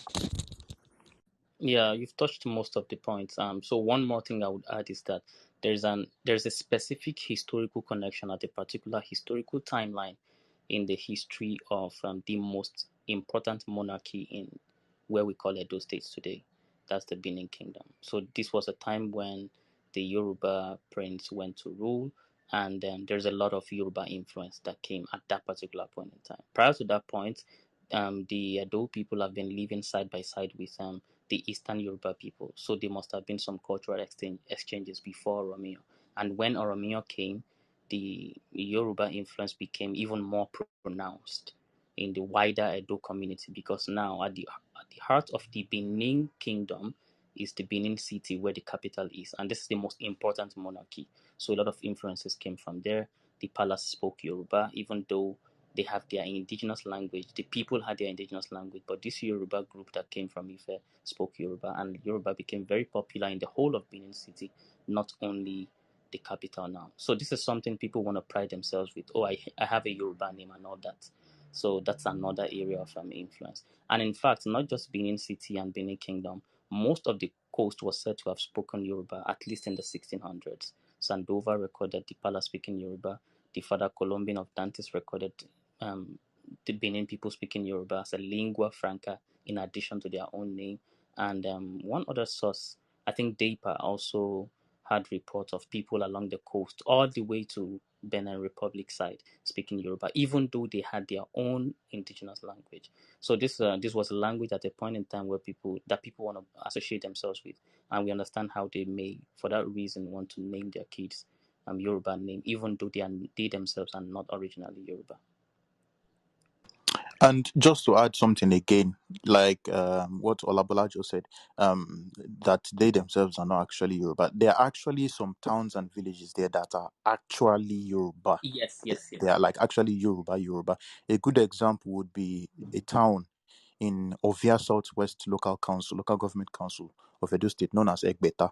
So we all know in Yoruba Egbeta means Egbeta means 600. That's 200 in 3 places, right? So that Egbeta town, according to their history, it was settled by 600 Yoruba people who came there and settled and became the foundation for that town, right? So that's an example of one town. And in that town today, they speak Yoruba. They don't speak Benin in Egbeta. They don't speak Benin. There's a documentary about it on ITV Benin, which is like a Edo State Broadcasting Authority, something like that, right? Another town is Utese. Utese is another town that came from Yoruba land. So there's actually some towns that actually come straight from Yoruba land, in addition to the ruling dynasties of Benin, actually, right? That Olabola already mentioned, right? And another example again is a town known as Usen. Usen is another example of a town. Those ones, they came straight from Ife, right? So I just wanted to add, there are actually some towns in Edo State that actually have direct origin from Yoruba land. There are actually some towns, together with the influences I already mentioned earlier. And then there are actually some towns also like that have dynastic ties to Yoruba land, separate from the general populace. So Thank you, guys. Thank you very much. Ẹ ṣé gan ni. Mi mọ̀ bóyá Túndé tó ní ìbéèrè kí n tó béèrè ìbéèrè mi. Okay, Mr. Sambode. Mr. Sam Sambode. was flashing. Yes, I see him, Mr. Sam. So then, Mr. Labalabeya tí Mr. Sam bá tẹ bá dáhùn ìbéèrè wọn tán, mo fẹ́ kẹ́ ẹ sọ nípa àwọn Daomi, àwọn aládàá yẹn, àwọn kingdom of aládàá Daomi. Kí ni relationship wọn pẹ̀lú Yorùbá? Because ó dàbí ẹni pé ogun Daomi yẹn ó jẹ́ ogun kan tó da Ọ̀yọ́ láàmú gan. So that caused a lot of Yoruba láti end up in slavery no. But let me, Mr. Sam, Yeah. ẹ máa láti sọ Yorùbá ni o, Yorùbá lẹ máa fi béèrè ìbéèrè yìí o. Èdè Yorùbá ti balẹ̀. Ó yá, ẹ béèrè ìbéèrè yín. Yeah, sorry. Let me just articulate myself in English. I'm sorry about that. Yeah. Ẹ gbọ́dọ̀ mix Yorùbá náà mọ́. Okay. Ètò alẹ́ ìgbà Yorùbá section lélẹ̀ akọ̀ǹsọ òyìnbó díẹ̀díẹ̀ mọ́ ni. Ṣé o yẹ yín? Okay. Ó Okay. yá. Yeah, so you guys were spot on in Edo State. I just wanted to add there's Sobe in Onwan West, which is also a Yoruba community, but is now in Edo State. And then there's another family, large family in Onwan West, Ayeni. From history, Ayeni was taken like a little boy to one of these I can't remember which of the kingdom, the Yoruba kingdom. So he was a boy who got trained, and the master renamed the boy Ayeni. So when he came back, he took up the name, and today it's a very large family in Oman West, Ayeni. I think your Ogedegbe, we also have Ogedegbe in that local government area. It's also a large family. Thank you. But I have a question. In the Badon unique system of leadership, names like Balogun, Shareki, and Mogaji, were they part of the influence of the Fulanis, or do you guys want to educate me more about that?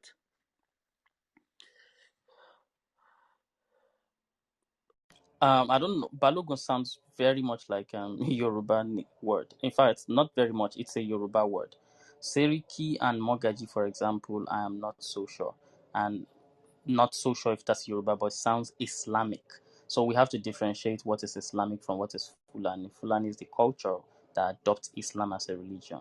However, Islam has been in Yoruba land centuries before Fulani came to introduce Islam to Hausa land. So there has been Islam. So when you see traces of Islam and some components of Islam in some parts of Yoruba land, it is not necessarily a Fulani thing because we have known Islam hundreds of years before they arrived here. So it could be, but one thing we know is that this is some Islamic name, yeah. But Islamic is not necessarily Fulani. In fact, it's different from Fulani. Fulani just adopt that religion, while some Yorubas are also Muslims, long before Fulani came to the Nigeria area. Thank you. That was brilliantly done, Mr. Ola. I was also going to, at least I know that one. Balogun means Babalogun. It means a warlord. So that one is slam dunk. That is a Yoruba one. Fulani and Mogaji and Seriki, they are Islamic word, just like Mr. Ola said. I don't think they were not because of Fulani influence. They were more of Islam influence than it being from Fulani. I don't even think there's anything that Fulani brought to us in terms of religion in the Yoruba land that doesn't exist there before. Can you answer my question about Alada and Daomi now, please? So Mr. Dayo is going to do justice to that. But me, what I'm going to do is just to say a word and then quote a passage from Professor Akintoye. So the Alada, Dahomey, and all those names, they are subgroups, just like we have Egba, Oyo, Ejebu, and all those things, subgroups of Yoruba. So the same way we have Aja, where we have Fon and all those people, Gon, that we call Egun, Fon, and I think Alada. So those are subgroups of Aja. So amongst them, they have a kingdom. If I think it's a Fawn kingdom, Dahomey seems to be a Fawn kingdom. Dahomey is the kingdom now, not necessarily the name of a subgroup. So these are people who live in the far western reach of Yoruba land. But then it seems that when the Yoruba people were settling, when they were leaving the Niger Benue confluence, they encountered these people on the western extreme and even flowed past them. So there seemed to be a kind of intersection along that area, and there is a lot of borrowing from Yoruba back and forth, in which it's almost very blurry what's going on around the Aja area. But then they are a different ethnic group, but they've adopted so much from the Yoruba, and there's a lot of Yoruba influence in them. In fact, amongst the Dahomey people, there is this scholar Maupoil. I can't remember how to pronounce that. Maupoil. He was talking about Dahomean religion. So even though they are not Yoruba subgroup, but they've been so much influenced by Yoruba religion in ancient times. So starting from their own beginnings, they've been so much influenced by Yoruba religion that they regard Ife as they acknowledge the spiritual primacy of Ife. In fact, amongst them, they regard Ife as Ibiojumoti Imowa that we were talking about the other day. So this does not necessarily make them Yoruba, but they've been so much influenced by the Yoruba. So I'm just going to read a passage from Professor Akintoye's A History of the Yoruba People. It says here on this page 25 of the ebook. Give me a second. With the Aja. So by Aja now, we have the Egun, the Alada, and the Fon. That's the name of the whole group is Aja, but they have the subgroups. So with the Aja, thus almost enveloped by the Yoruba profound cultural affinities. Give me one second. I think I'm reading from the wrong side now. Okay, I see it. So it seems obvious that when the Yoruba stream encountered the Aja people in this area, the Yoruba stream continued and flowed past them westwards, so that over time, Yoruba subgroups existed to the east, west, and north of the Aja.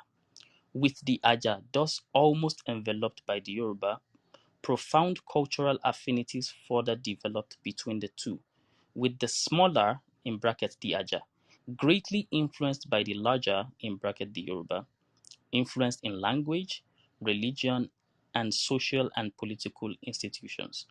Ultimately, the Yoruba and Aja became more or less one cultural area, and the Yoruba language became a sort of lingua franca for the two peoples, which means that while the Aja spoke their own language, which was strongly influenced by the Yoruba language, most of the Aja also spoke Yoruba. So this is as regards their ethno-linguistic identity. They are a different ethnic group, however, they've been so heavily influenced by the Yorubas that it seems almost blurry what they are.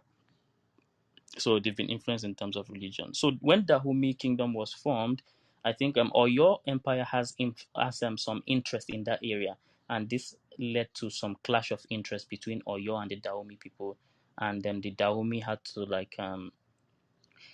subjugate them, pounce on them for years, taking what do you call this now, tribute from Dahomey. And it was almost like I think Dahomey was under Oyo subjugation for close to 100 years before Oyo had some internal issues that caused it to be so disorganized and disoriented, and then Dahomey asserted its independence sometimes in the maybe late 1700s or early 1800s. So that's the most I can say. I think Mr. Dayo will go into the details of the back and forth between the Oyo people and the Dahomey kingdom. Yeah. So Dahomey was actually under Oyo from 1730 to 1823. So close to 100 years, like you said. I think 93 years. Dahomey was a vassal state of Oyo Empire. Before Oyo Empire, due to the internal squabbles, they fell. So, Obìnrin Akanshe, your question about the Alada people and the Huida people. So they actually ethno-linguistically, right? Some people call them Aja. They've been known by various names, So Yoruba people, originally, we usually call them Popo. So that's what we usually call them, right? So when you say Popo people, the Onipopo of Popo or Olupopo of Popo, those are the people you're actually referring to. The Aja people, the people Olabola was referring to as Aja. But in modern literature, like, it was found that Aja was not actually an appropriate name to know these people by, because Aja is actually one of the groups within a larger socio-political context of like a mass of people. So you can't use the name of one of those groups to call the rest of, even including bigger groups that were also there. So it was kind of inappropriate. So now they are together known as Digbe speakers or Digbe speaking people, because all their languages, right, all the dialects within those languages, the word for language is Igbe. So the Fon people, they will speak Fongbe. The Egun people, the people we call Egun people in Nigeria, right, they will speak Gungbe. The Aja people themselves, they speak Ajagbe. The Ewe people in Togo and Ghana, they will speak Evegbe, right? The Mina people, they will speak Minagbe. It's just like in Yoruba language, for example, we usually call language Ede. So Yoruba will say Ede Yoruba, right? The Ife people in Togo, they will say Ede Ife. The Shabe people, they will say Ede Shabe. The Idasha people in Benin also, they will say Ede Idasha. Even our local dialect, we say when somebody is speaking a dialect, Amasope so Ede. So Ede means language, right? So now, rather than calling these people Aja, which was just one of the groups, right, within this larger sociological group, it was appropriate to start calling them speakers of Bay languages, because they all had different civilizations. Now, to the relationship or the interrelatedness between Yoruba and the Bay, sorry, the Bay speakers, you would find the closest interrelationship between the Yorubas on the western flank and these people, which was something we already discussed earlier, right? So the Igbe sociocultural area actually begins in Badagry, right? When you go to that area, you start seeing names that are not really Yoruba, like even the language is not Yoruba. Places like, when you go to places like Ajara and Ikogazebe in Badagry, you would find that all these names are not Yoruba names, right? But they actually kind of like speak Yoruba now as a lingua franca because of their presence, due to historical reasons as well as, sociological reasons and all that. So when you look at the Dahomey religion, right? There are kind of like some parallels between their local voodoo, what we call Yoruba, what we call Orisha in Yoruba land, they call Vodun, which are like primordial spirits, right? So the local religion is known as Vodun, which was actually the terminology that gave birth to the word voodoo in the New World. So when somebody says, "Oh, he's a voodoo practitioner," blah blah blah, so this terminology actually came from the West African word Vodun, which is like a word in all the Bay languages, right, which refer to spirits. So the Egun people, they practice Vodun as well. The Fon people of Dahomey, the state religion was actually Vodun, right? The Ewe people also, they also practice Vodun, the Ewe people in Ghana. So these are all Bay speaking people. Now, within the Bay pantheon, right, the pantheon of gods and goddesses in the Bay religion, you would find some elements that depict Yoruba cross-cultural influence. For example, they have a god known as Sakpata, and Sakpata is just the characteristics, everything known to him is the same thing as Shopana in Yoruba. So you will discover that Sakpata was actually a borrowing from Yoruba land into their religion, right? So Yorubas will say Shopana, they will say Sakpata, but it actually came from Yoruba influence. Another example is Ifa. What we call Ifa, they just call Fa. So they have this habit of dropping first phonemes, right? So when we say Ifa, they will just say Fa, which is like the Orunmila. We all know Ifa now in Yoruba land. We all know what Ifa does, right? The god of infinite wisdom and all that. And then they also have that. They also consult Fa as a medium of divination, right? They also have Gun, what we call Ogun, the god we call Ogun in Yoruba land. I told you they have this habit of dropping first phonemes, because they kind of adapted it to the morphological feature of their own language. So what we call Ogun, they just drop the O, they call it Gun as a god, right? So God, the same thing Ogun is known by or known for in Yoruba religion. It's also the same thing that Ogun is known for in Fon, in the sorry, not Fon, in the in the Igbe speaking world, right? There is also Elegba, what they call Elegba, or what we call Yorubas call Elegbara, which is like the god of the crossroads. Another name for Elegbara is Ishu. Ishu is also known by Elegbara, right? So what we call Ishu or Elegbara, they also have it, but they call it Legba. So they've dropped the right? So like I told you, the habit they have dropping first phonemes. What we call Elegba in Yoruba land or Elegbara, they just call it Legba. So some of us who have watched American Gods and some other Western um Hollywood adaptations of like some voodoos. There's always this trickster character known by the name Papa Legba. So Papa Legba is a local voodoo, in Haiti. So we all know, like, due to the slave trade, a lot of Bay-speaking people were actually transshipped from, disembarkment and embarkment, first shipment of people were taken from Huida and Alada and the rest of them, and they were taken to Haiti. And that was how, because in Haiti also they have their own Vodun religion, which is like a direct descendant of West African Vodun that is practiced in West Africa. It's just the same way we have Orisha and Isheshe in Yoruba land, and then we also have it also in places like Cuba, Brazil, Trinidad, and the rest, right? So there seems to be a lot of parallels. These are just about, I think I already gave 4 or 5 examples. Elegba, Ogun, Ifa, Zapata, even Oshumare, which is like the god of the rainbow, right? In Yoruba religion, they have it there in their religion. In Fon religion, they have it as well. Even what's his name, Shango. Just that in Shango's case, what we call Shango, they call him Hevioso, right? But it's the exact same characteristics of what Shango is known by: thunderstorms and lightning, fierce, god of swift justice and all that. Is what they call Hevioso in Fon religion has the exact same characteristics as Shango.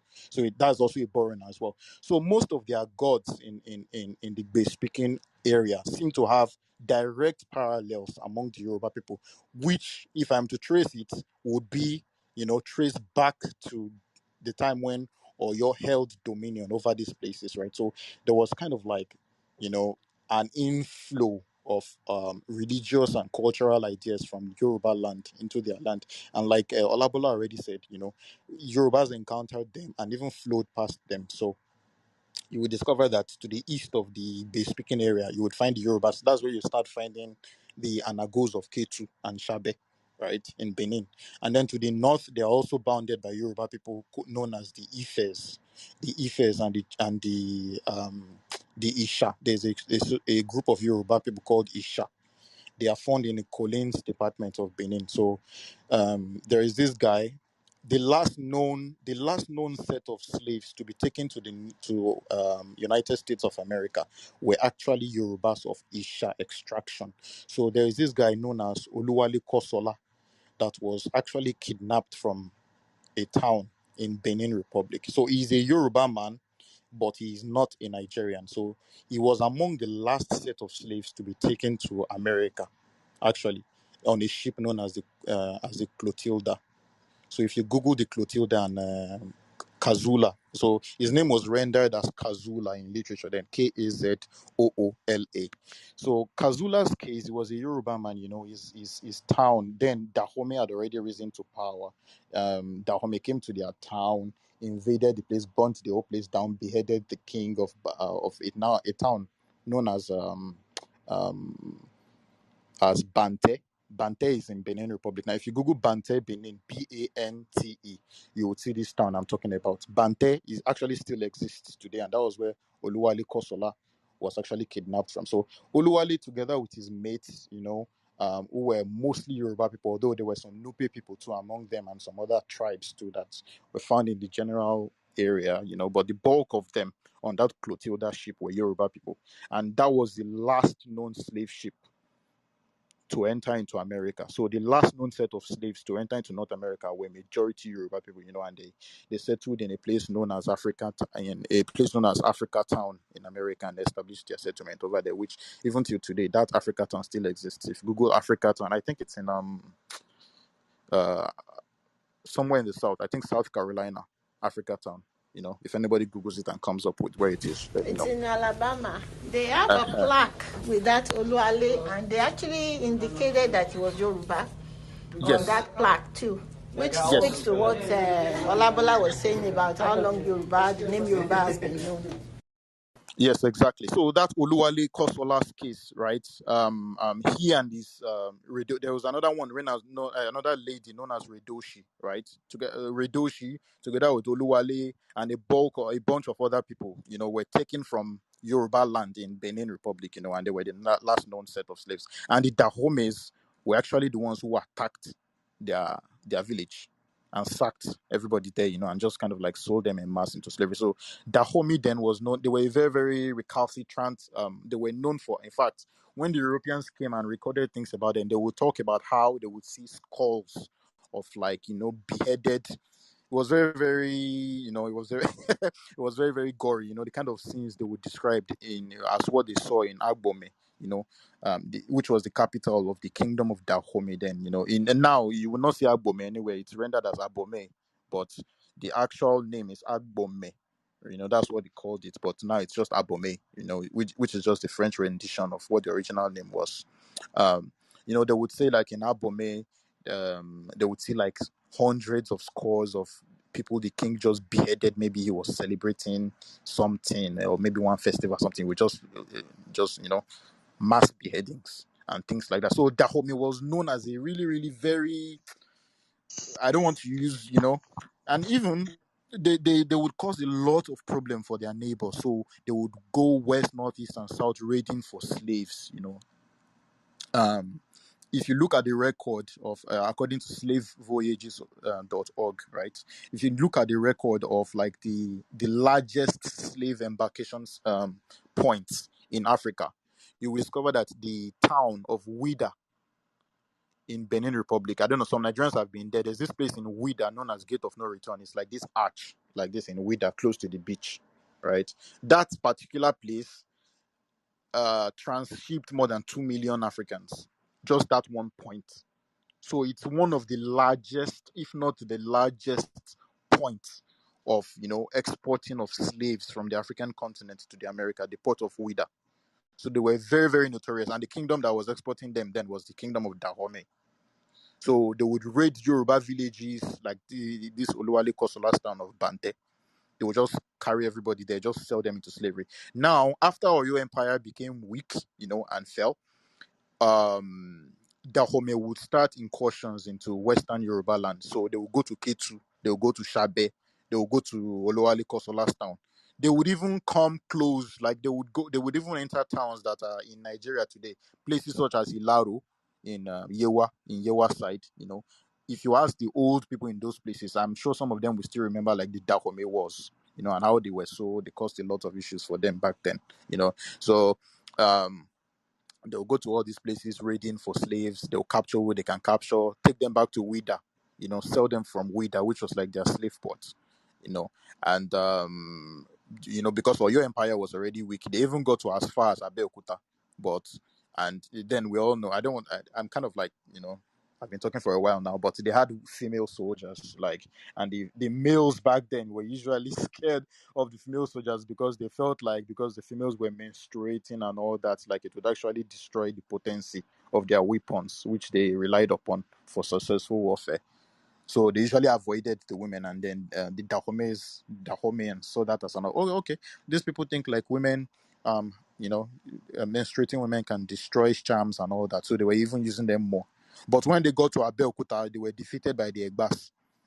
Like thousands of them were killed at the city gate of Abeokuta, and then they retreated.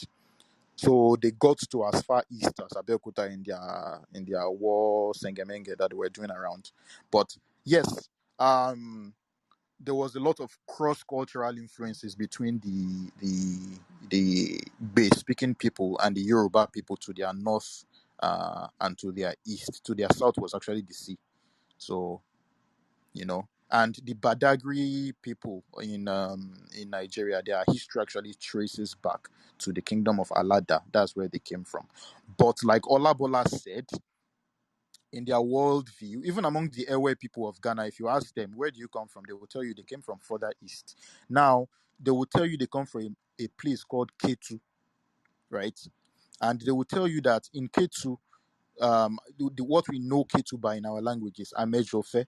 And Amejofe in Ewe language means like where the sun rises from, or like the origin of the world. Amejofe. So Amejofe, and we all know Ketu's ruling dynasty came from Ife, through Shoikbasan, which was actually said to be like either like a son or grandson of Oduduwa. So Shoikbasan was the one that founded Ketu as a town, and then from Ketu, the town of Tado is in Togo now. Tado is a town in the Aja country, right? So, which was the town that actually gave birth to the rest of the Bay-speaking people. So, the Mahi people, the Fon people, the Aizo people, the Huela people, Mina people, the rest of them, they all trace back to Tado as a town. And Tado, in turn, traces its own origin back to Ketu, which is a Yoruba town in Benin. And Ketu traces its own origin back to Ife.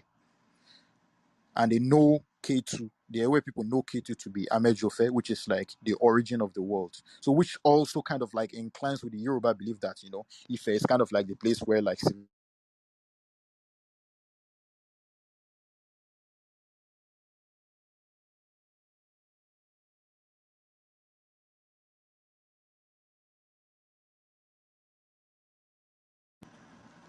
Oh, sorry. I got a phone call there. Yeah. Okay. So, like I was saying, which traces back to what Yorubas believe as of Ife as kind of like the origin of the entire world, or where the world comes from. So they also have this reverence for Ife as kind of like a spiritual headquarters for like their entire civilization. Just the same way some people reference maybe Jerusalem or Mecca or something like that. So it's actually even in Nigeria here that people are even the significance of Ife actually goes way past Nigeria, even into as far as Ghana in the west. So you would find groups in Ghana that would even actually reference Ife, but who are not like Yorubas per se. So I hope I was able to add my 2 cents. Oh God, Thanks. that's a lot of history. I want to point out some things and ask a question, observation. So, the religious influence of the Yoruba on those people did not begin with the Oyo Empire. It began since the earliest time when these people first encountered each other, spreading to occupy all this forest. So the Yorubas have been influencing them, and it flowed for thousands of years until there was an Oyo kingdom or Oyo Empire that later subjugated Dahomey. So it has begun since the earliest of times. So another thing I want to Sorry, point out Ola, is quick question. When you said this interaction has been going on, what were those people called? Because they were not Yoruba people back then. back when. When you said like the interaction was going on, like back then too, even the language itself was not really called Yoruba, right? So like it's Mhm. kind of like parts the Hausa people called Yariba, or some people Yariba, but the language and everything, yes, the mixing of cultures and community, yes, was happening way before the Oyo Kingdom. But back then, I don't think the people were referred to as Yoruba people, were they? No, it doesn't matter what the name people call themselves to have influenced other people's religion. I could influence your religion without necessarily calling myself Yoruba. So whatever they called themselves 2,000 years ago is not a I know, no, question. it's just of interest to me. Like, do you Oh, okay. know What they called what? themselves 2,000 years ago, we may never know Yes, what they called I themselves see. 2,000 years ago, Oh, okay. but we know they did call themselves Yoruba, Anago, Olukumi, at least for some 600, 500 years ago since that time. So where does a decade that Reno Omokri was banding about came from? See, Oli, Reno Mercury is not an authority on like so. Actually, a decade doesn't even mean anything. A decade is just a contraption of a day. Like I told you, Yorubas call language a day, right? So Edekere is like a portmanteau of Ede and the other half of what Ishekiris call themselves, which Shekiri, is the yeah. Kiri part. So when you cut Ishekiri in half, you add Ede from one part, you add Kiri from the other side, you have Edeki. which is Yeah. like the language group that has Yoruba and Ishekiri in it. So Edekiri is not a word. It doesn't mean anything. It's just an adding together of Ede, which is Yeah. language in Yoruba, and Kiri, which means surrounding in Ishekiri, or the environment. So Edekiri is not like an organic word. It's just what linguists use to describe the envelope that has Yoruba and Ishekiri in it. So Yeah. Edekiri is not like a thing. It's not a thing. Yeah. So So the thing is, can I quickly make a point, Mr. Sam? So as like worrying yourself about what Reno Mokri said about history is like worrying yourself about what a carpenter says about surgery, especially when the surgeons are saying something completely different. He is not an historian, not a linguist. He's just passionate and has interest. And yeah, he's sincere maybe, but he's sincerely wrong. And no one should worry themselves about what Reno Mokri has to say on a subject that he knows nothing about, particularly one that those professionals say something else completely. So that's the first thing. So all these names that linguists come up with is just a label to name some things that has happened many, many thousands of years ago that we can't access those past. So just for summary, because they have to write books, they have to put a label. They could have called it X, the language X which those people spoke. So it's just a way of finding a label. It's not necessarily the fact that those people in those times called it Proto-Yoruboid or Proto-Pyig. Those people did not necessarily call the language Pyig, but linguists are saying the language that must have been spoken some thousands of years ago, let's call it Pyig for this reason. It's just a label. It doesn't necessarily mean that there's an oral tradition from these people that said, yeah, our father spoke Pyig. It's just a label that linguists have come up with. But the characteristics of that label is factual, at least closer to the truth than anything. But the label itself is not necessarily anything. It doesn't necessarily mean anything. So the point I was making about the religious influences, it has begun since they started like encountering each other in this part, regardless of the name they call themselves. But they know themselves to belong to the same group. Oh, actually, I have an observation and a question for Mr. Dayo, but now he's on the call. So the Uh, second thing I want to... Ola, sorry. I just wanted to add to that religion. Let's look to the east, and if you notice, the Yoruba religion affected mostly Edo State, Delta State, and some parts of the South, like the Ogun, the Right. Olokun, the Ifa, the Shango. Then the Ogboni cult is also predominantly practiced. They still use the same Yoruba names that or whatever Yoruba's languages, but they don't speak Yoruba. Can you dwell more about that? How come they adapt the religion so much, but the language is not Yoruba? Thank you. Yeah, it's just like liturgies of certain religion. You know how Roman Catholics, even in Nigeria, they would be speaking some Latin when they are doing some liturgies. They necessarily don't understand what they are speaking. They don't understand Latin, but they just say those things because this religion came from those parts where people use this particular language. Arabic, for example, Yoruba people who are Muslims would use the lingua franca of that religion, which is Arabic. They don't necessarily have to be Arabs or understand a word of Arab. So in a similar way, when there's a religious influence from one ethnic group or ethno-linguistic group to another, they don't necessarily have to belong to that ethnic group or ethno-linguistic group. They would just have to adapt that religion the way it is. Use certain language in their liturgies, even though they don't know what it means. But that's just the way it has been passed down to them. Use Yoruba language when you are worshiping this god. Edo people, for example, would say olokun malokun mobile abi anybody man so mobile yeah mobia something like that. And then European commentators will say, wait, these people are not Yoruba people. But then when they are making reference to this particular god, they would have to use Yoruba word in making references. So it's just the similitude is just of when you think of Islam, for example, people would still use Arabic, even though in Yoruba land now they would use Arabic in praying, doing their religious rituals, but they don't even necessarily have to understand Arabic. It's because it's just part of the religion where it originally comes from. So in a similar way, they would use Yoruba for their religious liturgies, even though they may not understand a word of Yoruba.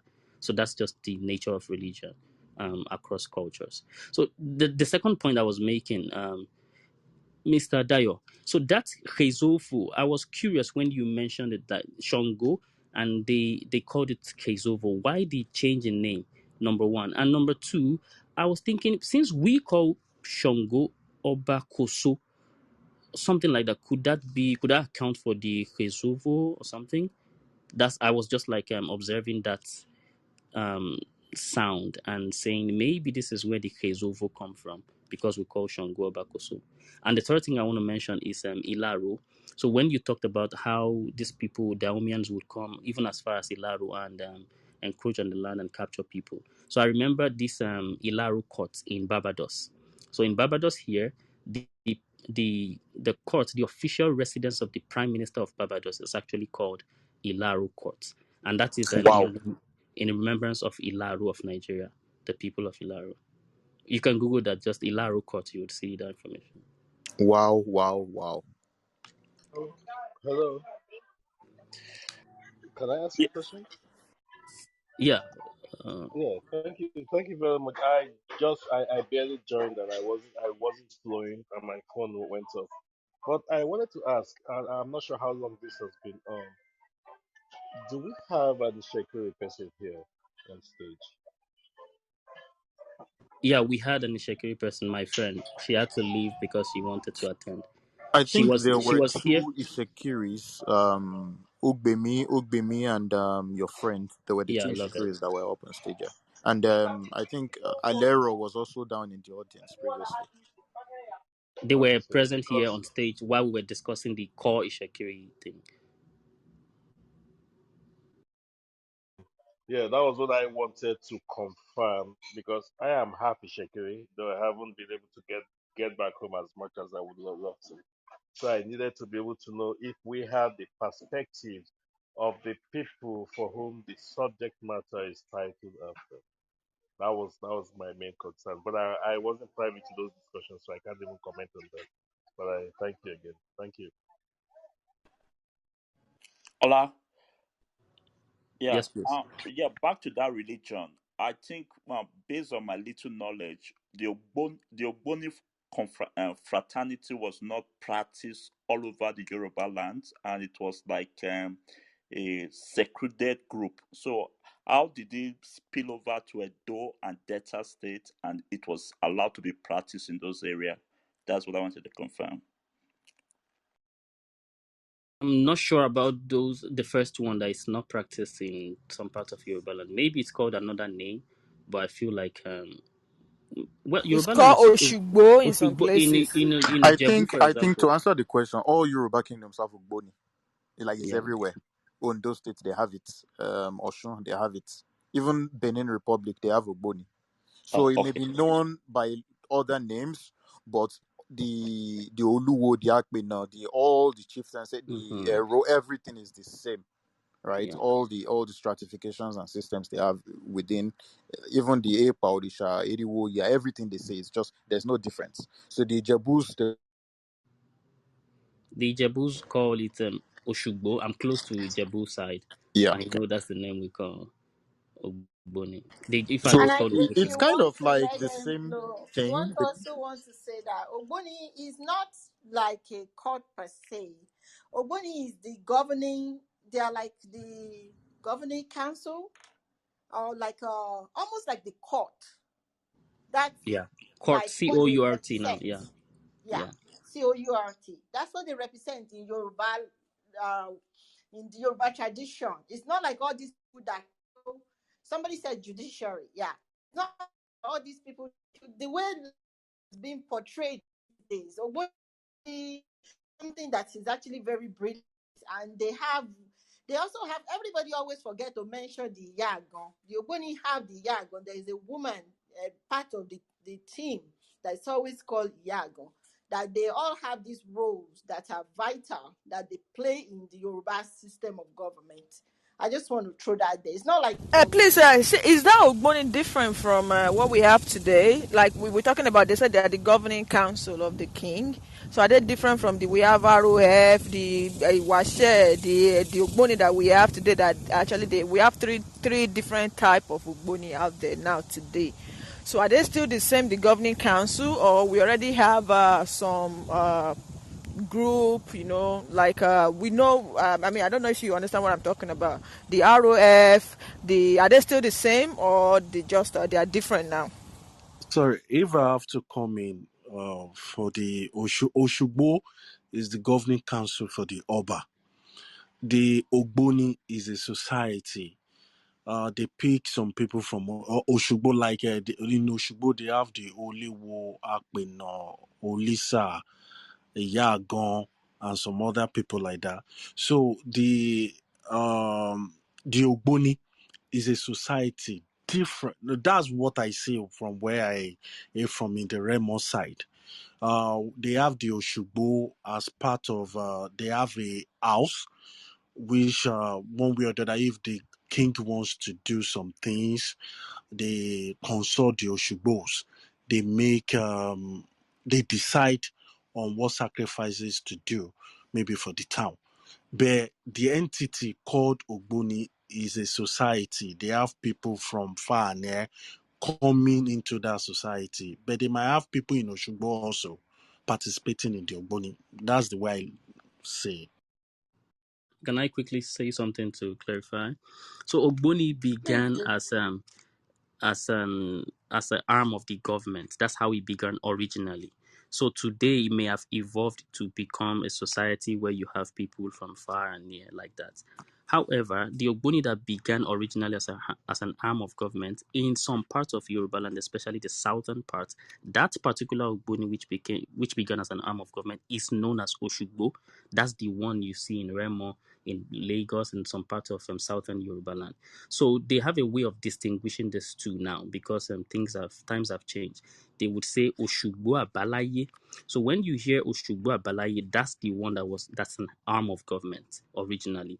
That is the one that is called Ogboni in the Oyo, for example, as an arm of government. So Oshugbo Abalaye, Abi Ogboni Abalaye, only original one, the arm of government. But today, people have the Reformed Ogboni Fraternity that has more or less become like an organization where people join, not necessarily an arm of the government. So you have those two things: one that has preserved that line of arm of government, and one that has become like an organization where people join regardless of, without necessarily having to have anything to do with the traditional government of that town. So Oshugbo Abalaye and the Ogboni one that you have in Ife, in Oyo, as arm of government, they are exactly the similitude of the same thing. But at the same time, on the other hand, you have the ROF, that's the Reformed Ogboni Fraternity.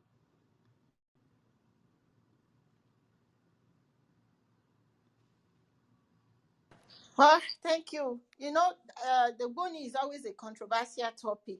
Maybe one of these days we'll invite the um, Ifa priests to come and educate us about that a little bit further. It's been a very informative evening. If you have any question, please raise up your hand or flash your mic. Uh,